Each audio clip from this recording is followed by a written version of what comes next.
G'day there, Tom here from Different Drop. Thanks for joining us. I'm here with Mark Warren from Mark Winery in Margaret River, and I wanted to talk to Mark a little bit about wild yeasts. So it's a bit of an old world technique used a lot in Europe to ferment wines, using the natural yeast around the winery as opposed to, I guess, how would you describe it, inoculated yeasts, artificially introduced. So Mark, if you can give us a little bit of an idea about wild yeast and what it's all about and the effect it has on the wine. Look, I use quite a lot of the technique. I'm a big fan of it because it adds a fantastic layer of complexity into the wine.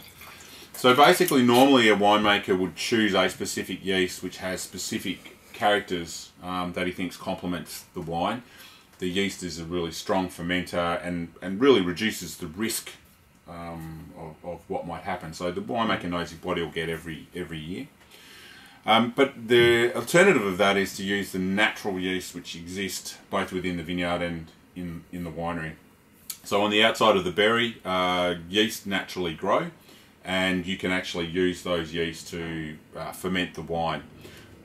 We use specific types of yeast when we're inoculating with a cultured yeast, and when you go into the vineyard, you have very, very different yeast, completely different family of yeast, and so they have very unique characters.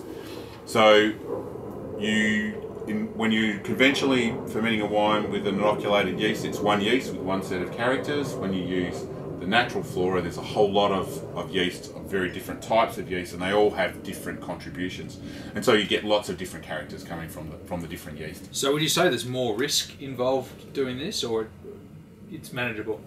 There's definitely more risk, because you don't know what the effect is going to be, because you don't know the yeast population each year. It's going to vary. So things like humidity and rainfall and all those things will affect yeast population, damage of the fruit, etc. Yep. So there's an element of risk because you don't know what will happen. But I think that it can be controlled, and then I think that the benefit there outweighs the risk.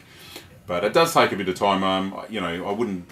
It's taken me a number of years to get very confident with using wild yeast, and we use it extensively now. Yeah. So this is Mark's 2012 Chardonnay, which is called the Wild Ferment Chardonnay. So great example of wild yeast wine. I think just got 96 points from James Halliday, I think. So a lot of extra complexity and texture, and definitely a technique sort of on the up in the industry. Cheers, mate. Thanks, Steve.